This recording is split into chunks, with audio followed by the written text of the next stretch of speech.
What's going on, guys? This is Ryan with RK Outpost. Today I want to do a little follow-up on Jedi Knight 2, Jedi Outcast, and Kyle Katarn. That game's been re-released, if you didn't know, at least in the digital stores on Switch and PlayStation 4 for a couple weeks now. And it was a really big deal when it got released, especially for a lot of us that played it back in the day. Back in 2002 on, I think I played it on GameCube, if I remember right. And, I've had it on Steam for a long time. We're really excited for it to be coming out. And as well as if you're an Expanded Universe fan, for people to be so excited about someone from the Star Wars Expanded Universe coming back into our game consoles.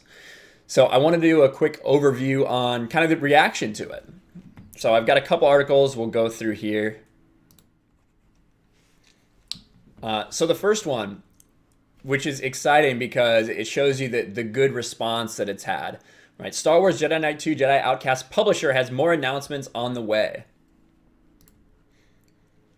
One of the most surprising releases on the Switch in recent times was Star Wars Jedi Knight 2 Jedi Outcast. Although it didn't include a multiplayer component, it was at least nice to have an official Star Wars game to play. If you're craving more classic Star Wars experience, Jedi Academy is due out early in 2020, which I actually, even though you don't get to play Kyle Katarn, who I think is one of the best characters in the Expanded Universe and in Star Wars in general, you get to play Jaden Core, but I think that game is probably a little bit better than Jedi Outcast. If I were to pick, I'd rather play Jedi Academy. So I'm really looking forward to that. After this, though, what we can expect from the publisher and developer responsible. In an interview with GameIndustry.biz, Aspire's Vice President of Publishing, Elizabeth Howard, says more announcements were on the way. The reception to the Star Wars games, it just blows our mind. These are the first two announcements, and we have so much more coming. I just think that it's a good time to start telling the world about us and that we've been doing this a long time, and we're doing everything we can to deliver on these games. We can only hope this means even more classic Star Wars games will be made available on classic systems, or at the very least, we get more games from Aspire on Twitch. So I thought that was really awesome. To see that they've seen a really great response and are looking to do more. Now, one thing that I also saw in searching for this was this Untitled Goose Game is the #1 digital selling title on Nintendo Switch. But that's not really what I care about. As I was looking through this story, I saw that although they're advertising that this game, this Untitled Goose Game, is the #1 selling game on Switch, I saw something in the corner here. So I'll pull it up if you guys can see it a little better. And let me move myself around. Yeah, I'll move myself around there. And you can see in the bottom corner that at number 5 on the best-selling games is Jedi Knight, Jedi Outcast. So this was taken back on the 1st of October after it had been released a couple weeks. Since it's around 10 right now, when I checked the Switch this morning, had it as the 10th best-selling game. But that is so awesome, the positive response that it's had.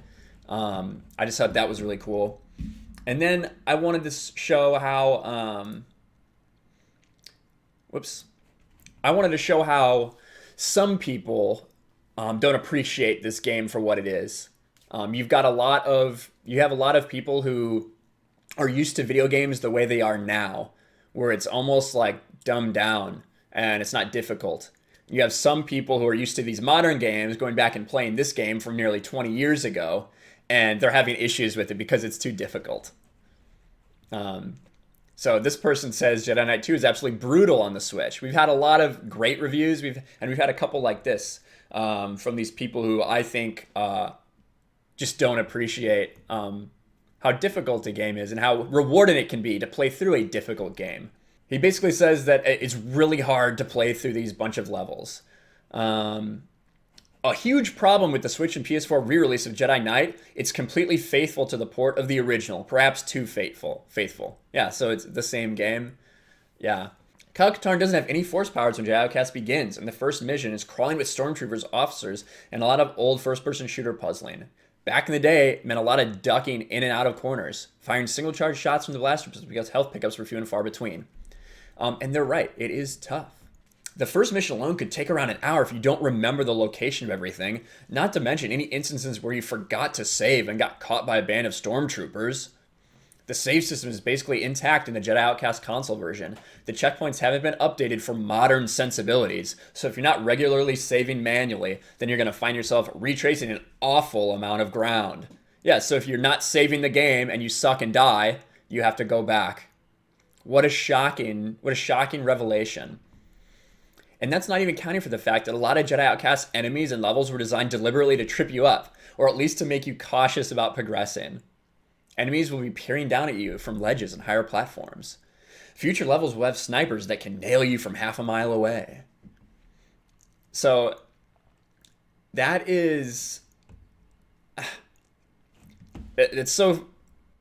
I wish it was funnier.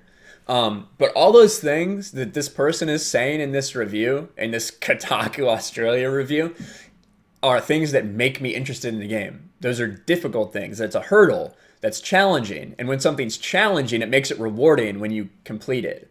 I'm sure they're going to love the new game that's about to release, Jedi Fallen Order, which the combat looks absolutely clunky and silly and easy. So I'm sure they're going to love that because it's really simple and it looks beautiful. But, you know, the story in Jedi Outcast is incredible. The combat, lightsaber combat, is what lightsaber combat should be when you get to it. The game's difficult and challenging. I'm really enjoying playing through it. I wish I had more time to do it. But I just think it's funny, the contrasting opinions from people that like to play easy games versus people that, you know, like to play games with a great story and that's challenging. But like I said, the reaction to Jedi Outcast, for the most part, it's been great, especially if you're an Expanded Universe fan. Speaking of the Expanded Universe, we still do have something great going on in the Expanded Universe community, and that is Twin Suns Foundation Billboard project. So the second Billboard project to ask Lucasfilm to continue the Legends storylines, to continue the Expanded Universe storyline, and finish some of these stories that we all love, and get more Legends content. So I will have the link below in the description of this video. Please consider checking it out. Please consider donating. If you can't donate, then please, you know, just share the word and see if maybe there's anyone else out there that would like to. So seeing the news that Aspire is looking forward to possibly making more Star Wars games in the future, what else would you like to see re-released on modern consoles that you'd be really into playing? We know we have all the stuff on Steam and GOG where you can get that if you're a PC gamer, but for console gamers, you know, let me know. What would be your favorite thing to have, you know, re-released? What's your favorite Star Wars game that you'd like to see? How do you think the reaction's been to Jedi Knight 2, Jedi Outcast? Have you played it? Are you one of the people that thinks it's incredible that these are back on our modern consoles? Or do you think that it's just a little too difficult and dated and you're not really enjoying it? Let me know in the comments below. Make sure you subscribe, smash the like button, hit that bell for notifications, and I'll talk to you guys later. Thanks for watching, everyone. If you want to send me something, that's awesome. Check out my P.O. box in the description below. Also find my links to Twitter and Instagram and follow me there. Can't wait to hear from you guys.